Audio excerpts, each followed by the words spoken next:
with the Choices podcast for Clayton County Public Schools, Magnet, and School Choice programs.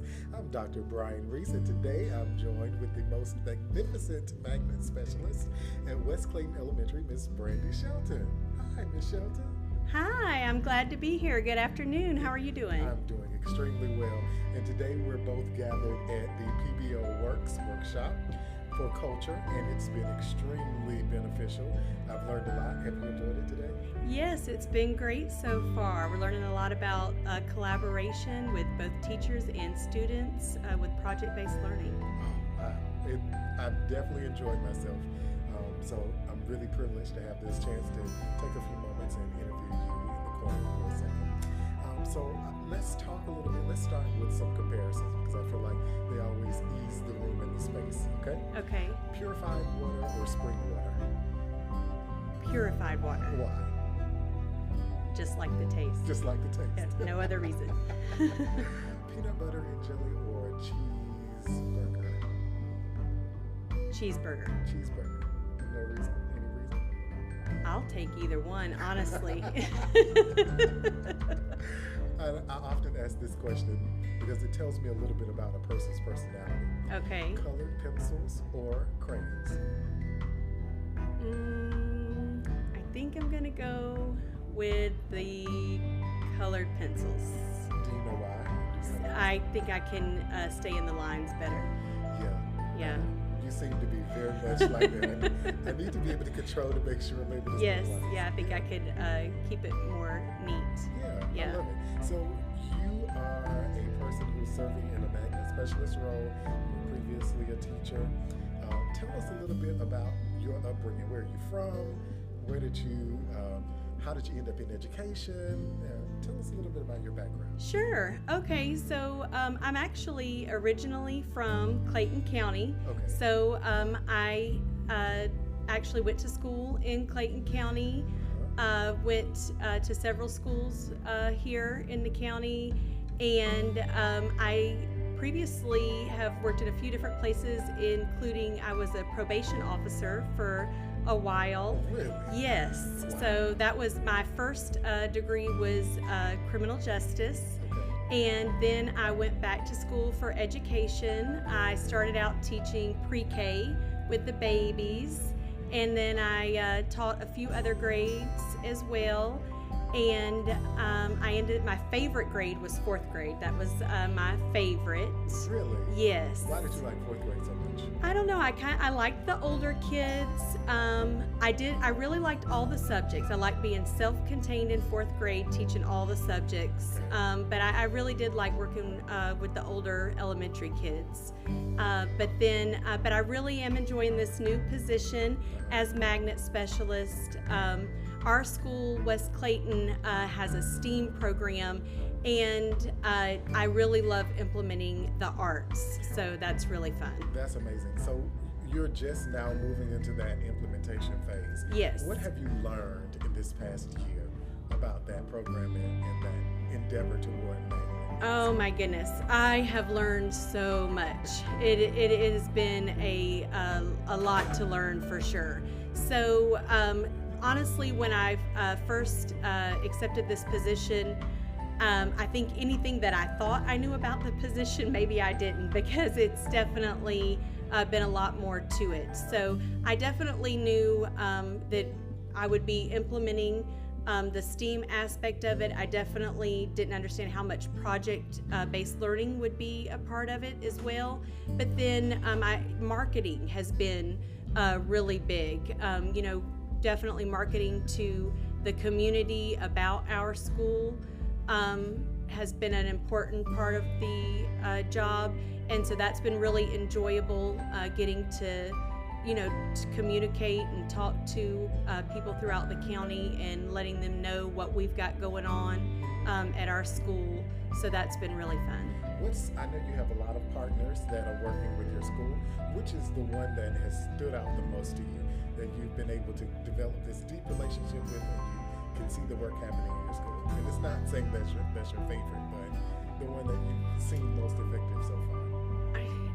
There's really two. Okay. Okay, so I can say two? You can say two. Okay, so I'm going to say two. So that's going to be artful learning and project-based learning, so which is also called the Buck Institute. So with artful learning, is they've been coming in and giving us these trainings, which are it started out just doing training with the teachers, which the teachers are so engaged with. I mean, the very first one, we had just the certified staff come in, and then when I really kind of got to see what it was, I was like, oh, anybody that works with kids needs to be in. So then we made sure everybody was in. But people are walking by and they're like, oh my goodness, I want to be in here. Then we got the custodians are in there, the nurses in there. It's like everybody wants to be part of this because it's just so fun. And it's like, if the teachers are having this much fun, then we know the kids are going to have this much fun. And sure enough, as we've started implementing it with the students, they have a great time. And on our most recent training with them, they pushed into the classrooms and they co-taught with the teachers, and it was just wonderful. And so at this point, we've already had the teachers implementing the strategies with the students, but then, to have the artful learning trainers come in and do it as well. Because of course, they're experts, they've been doing it for lots of years. It was just really great. So that's really been a game changer, because the kids, it changes the whole culture of the school, because attendance is something that we've struggled with in the past, but when the kids want to come to school because they know that you're doing something fun, they know that you're doing something exciting, they're going to be there. And so, you're integrating the art with what you're wanting to ultimately teach with, which is math, science, ELA, all of those subjects, but it's just a more fun way to go about it. And so they're just really excited. And the same with the project-based learning. It's, for example, the fifth graders, we just finished their second semester project last week. And they created board games to teach social studies and math.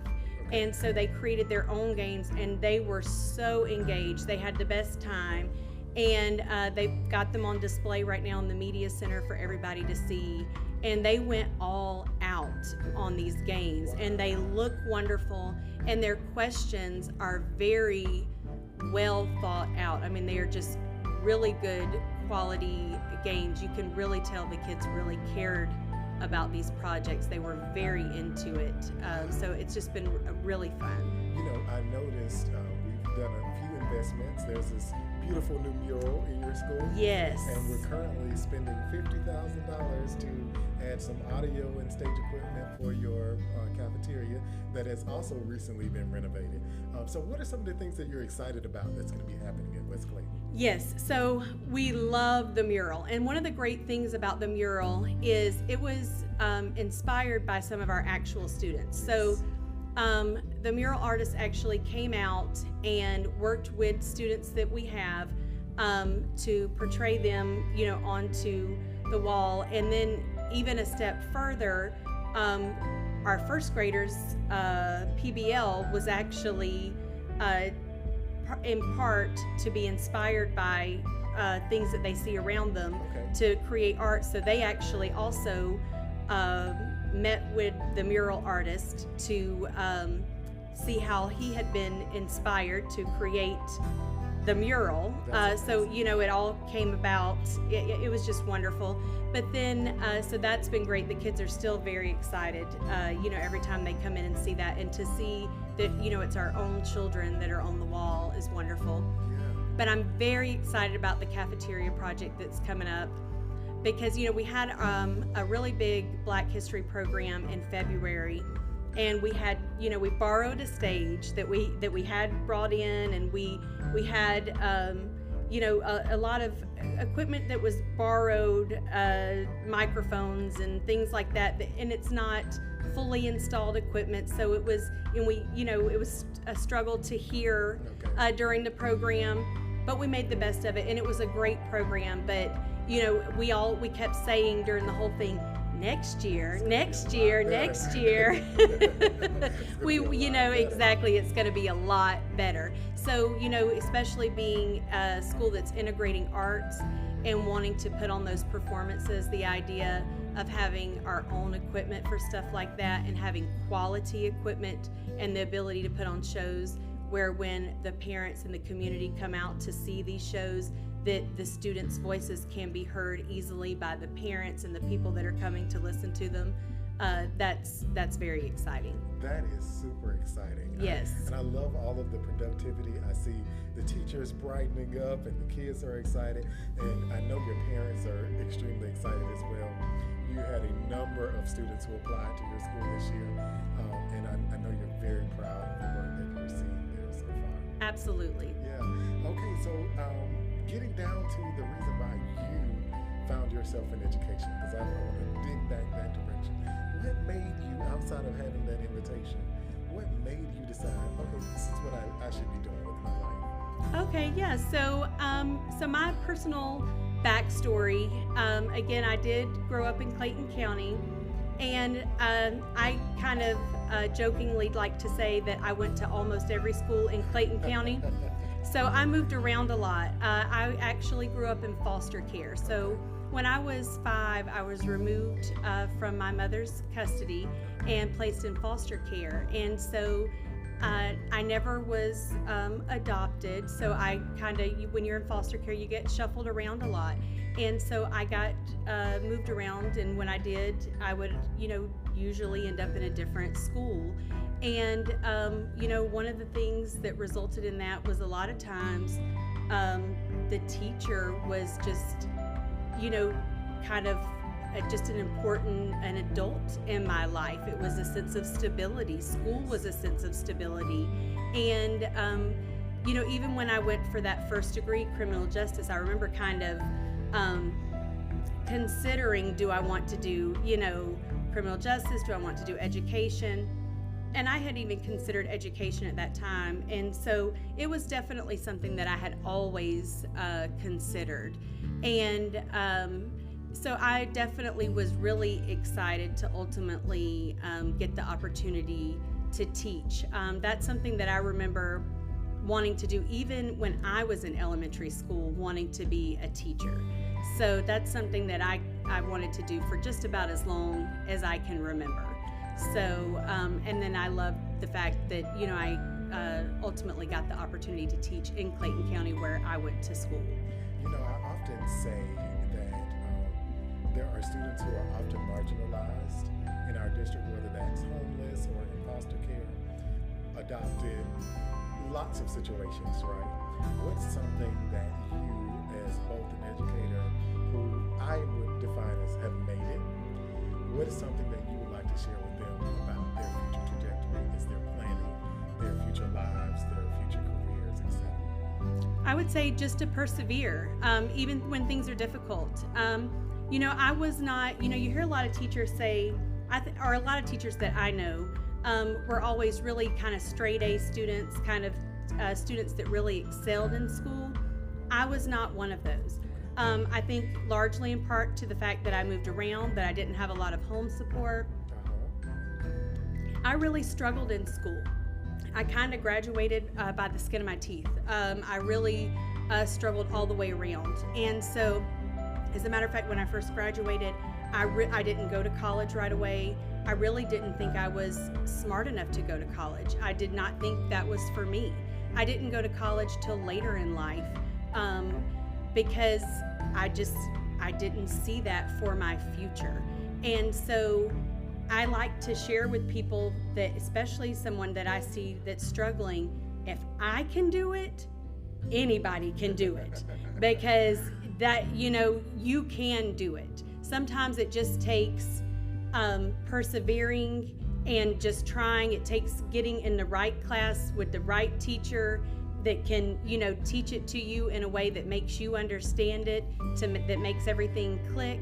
And it takes just having some stability in your life. And sometimes you have to be the person that creates your own stability to make that happen. So just don't give up. Don't think that you can't do something, because you can. That is so empowering. That is so empowering. And I love it because you and I both take these long drives here, which means every day we choose to be here, and we do it with the investment and the heart and passion that it takes to get kids across the stage to graduate, not just high school, but potentially college as well. And like you, I believe that students can do it if they persevere. They'll have a great journey ahead of them to succeed so well. Excellent. Okay, so I want to give you a few moments to shout out your school and let parents know, because we're going to be releasing one more round of students who are being enrolled into your school, and then students who may apply next year who are going to be so excited about what they see and hear from West Clayton. So tell us a little bit about your school one more time, and then we'll close out our interview time together. Absolutely. So West Clayton Elementary has a STEAM magnet program, and we are getting ready to release the names of the students that have been accepted, that applied already for this coming up school year. And by having a STEAM magnet program, we implement project-based learning. So for STEAM, we have science, technology, engineering, the arts, and math. So implementing the arts just means that we integrate art. That means theater, visual arts, dance, all of the fine arts into the everyday curriculum. So that's something that we're doing on an everyday basis in the school, and it just makes the learning very fun, very engaging for our students. So I would definitely encourage you to apply. It's a great program, and we have classes for grades pre-K through 5th grade. Awesome. Parents, keep in mind, we allow students to enroll in schools that are magnets between kindergarten and 12th grade, and 10th grade, sorry. Really pre-K to 10th grade, but kindergarten to 10th grade. And so it's really important that if you didn't apply this year, by the time that application opens next winter, you want to make sure that you get your application in, and make sure West Clayton is one of your choices, because those students are building a better tomorrow tonight.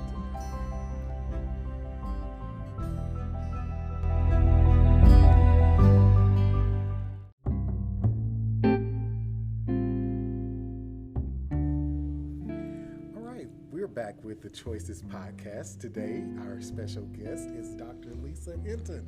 Hi. Hi, Dr. Hinton. How are you? I'm good. I'm so glad to have you for our interview today. So glad to be here. You have no idea. It's exciting.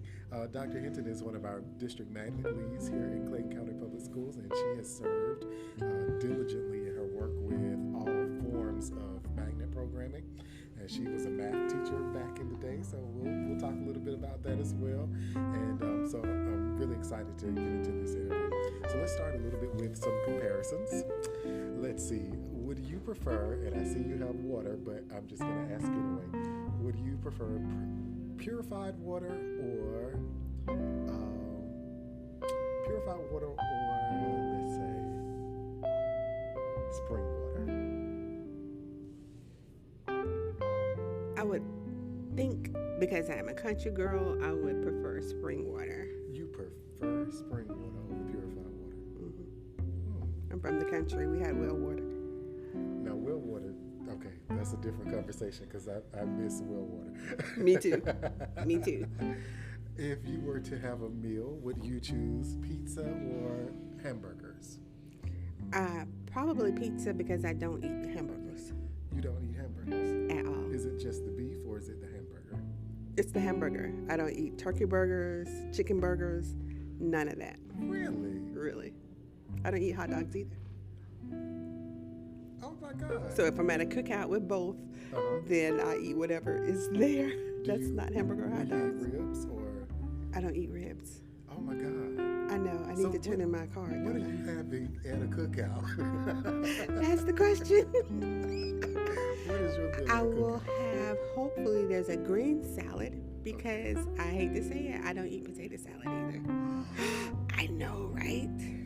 Dr. Hinton. I know. I'm going to have to call your hometown. Listen, I've always been teased because I'm not a traditional, I guess, quote unquote, black girl as far as my food choices are concerned. But oh my God. That's amazing, though. It is. Well, at least you have a more expensive palate. We'll say it that way. I always ask this one because I feel like this describes a person. Would you choose crayons or color pencils? I think now in my latter years of life, I would choose colored pencils. Why? I think they're more refined. If you think about the makeup of them, and they're more in tune to the task at hand. Crayons, they're just all over the place. But with the colored pencils, it just has a different feel. So as I have matured, I have come to use the colored pencils more. Yeah, I agree. I think it's a more defined line, and I'm not one of those abstract people, even though I come off like I'm abstract, I'm not.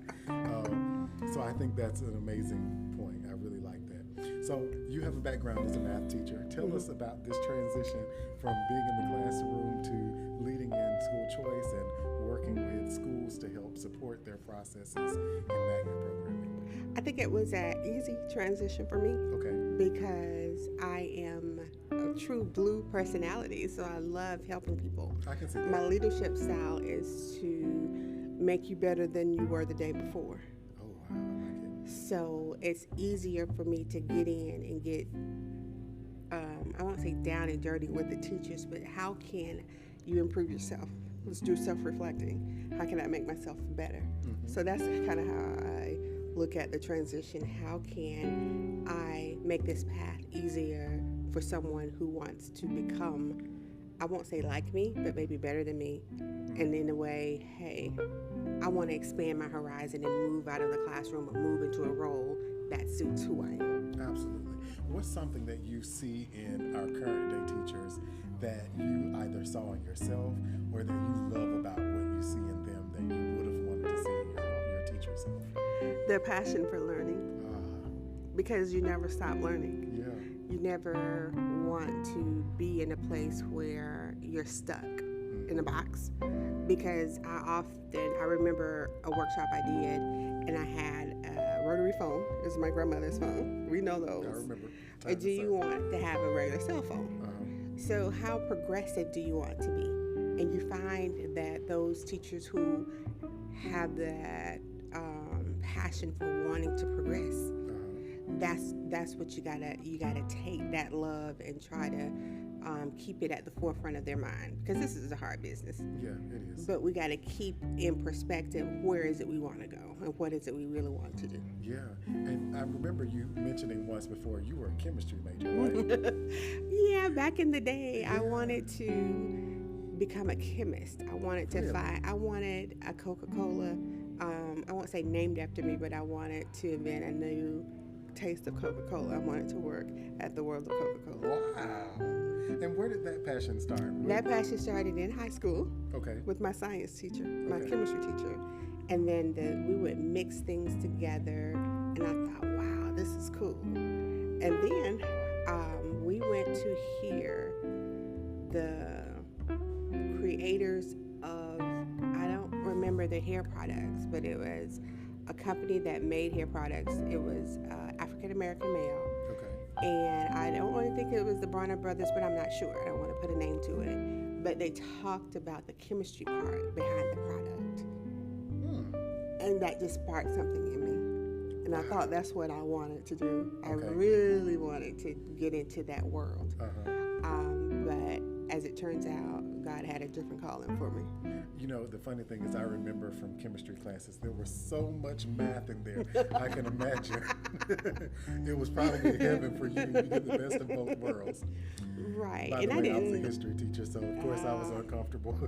and the thing with the math was because it was so easy, it didn't become like a passion for me. Okay. It was one of those, like, if you know how to drive, you drive. Yeah, yeah. I knew math, so I knew math. It wasn't a passion for me. Right. When I went to college and went to get my certification, I did have a math professor who tapped into the passion for math. So that changed for me. Okay. That changed for me. Yeah, and that was kind of the spunk of let's go in this direction. Mm-hmm. Did you know you'd end up teaching once you got into college? And oh, God, no. You know? Were you working toward it or did you ran from it? But because the jobs were scarce for me with my background, meaning a person from Georgia Tech with a chemistry degree is different than a person from Georgia Southwestern, small college, Right. with a chemistry degree. So Very that's what I was going up against. Yeah. So I had a friend who was a principal, high school principal, Okay. told me if I got my certification, then I would have a job waiting for me. Wow. So I took her advice and I got into those education courses and things started changing for me. Wow. Once we were having a conversation with a young lady at King Elementary, you may remember her, and she was a para, and she was in line to become a teacher. And she was so interested in why we chose to go this route. I think that's very important for people to know, right? Because if you have a passion for it, if they get to hear from you, then they get to understand why we made this rational, irrational yeah, decision. right, that part. Right. But I think it's so important for people to know, what is my drive? So what gets you to doing this every day? Because technically, even in this role, you're still doing the same work. So what's your motivator? My motivator is that young girl in a small town not having the role models that looked like her. I actually, in my dedication page for my dissertation, I dedicated my dissertation to all the young brown girls that looked like me, because I felt if I could make it, then they could make it too. Yes. So that was the drive, and that is the drive, to push me to become who I want someone else to be, Yeah. if that makes sense. That makes all the sense in the world. I love your programs. You have Charles Drew High, North Clayton High, Morrow High. You got a list of high schools, North Clayton Middle. You got a nice list. Yeah, and I won't ask you which one is your favorite because everyone will be listening, so we'll keep going. But which would be the program that you say that you're most excited about what's happening in their school right now? Because all of them have unique programming. So. I think the most exciting, because I was a science major, is the medical science. Oh, yes. I Okay. think when the visit from Morehouse School of Medicine happened, I looked at those young future doctors and I felt like that proud mom, like, oh my God. And the fact that the students felt connected, that just made me feel so proud in that moment. Because like I said earlier, wanting to be someone for someone who doesn't see someone like me every day, in that moment, I felt those students needed to see them. They need to see what they can become. So in this medical profession, you don't see that often. Yeah. I intentionally chose doctors for my sons that looked like them. I intentionally chose things and schools, all of that, so that they can see what they can become. Absolutely. So that they wouldn't have to wonder, okay, I can't go in this field, or I can't become this. Yes, you can. Yes, you can. So, when I think about all of the programs are wonderful, but in that moment, it was that medical sciences program that made me think our kids need to see what they can become. I never thought about how important it is to have doctors mirror what you hope your children will become. But that's such an early investment because they see doctors their whole lives. Yeah. And that's a very, very smart perspective. I love it. So you have been working with schools in their accreditation processes and certification, and I know that's a headache, but it's fun because we get to see schools prove and provide artifacts for what they have been doing throughout the school year. So what's something that a person who doesn't know anything about that accreditation or that credentialing process, what's something that they should know about it and how it benefits their student? I think they need to know to document everything that they do, no matter how big or how small they think it is. Document the successes, even document the failures. Yeah. But you have to document that so you'll have some reference to go back to say, hey, this worked, this didn't work, let's reevaluate that to move forward. Yes. So that is basically the gist of the certification. This is what we did year one, this is what we did year two, let's compare, evaluate, move on to the next year, so that you have something to fall back on and to grow from. I love it. I always throw this question in that because you're blue, so I'm going to ask you a blue question. And I think it's so important again to leave statements that teachers who are rising from college programs, which we need more, and teachers who are novice to the profession, they hear this drive for people who have experience plus passion, right? What do you believe will be your legacy in education? Wow. I think when I see those former students who have now even become teachers in the same county, when I see them, or even if I see a former parent, and they say to me, "You made a difference in my life." So my legacy would be that I made some type of difference for somebody, because it is my goal, my desire to leave someone better than they were the day before. Maybe with me, through me, by my example, I'm not sure. But I want to leave that mark and say, hey, I remember when Dr. Hinton and I did this, or when she said that, or when she allowed me to do this. I remember when we laughed about this. I remember when we cried about this. But I remember when she made me so mad, but yet at the end of the day, I knew she cared. Yes. So I just want to make sure that I've impacted somebody's life somehow along the way. Then I know my living has not been in vain. Absolutely. I love that. Oh. You made the orange shake. I love it. I love it. It's always great to have a blue on. Thank you so much, Dr. Hinton. You're quite welcome. You can follow us on our social media for Clayton County Public Schools, Magnet and School Choice programs, and you can keep up with our newsletter because you'll see in the most recent month there's a feature of the Dr. Lisa Hinton in it. So we appreciate you for taking this interview, and we're building a better tomorrow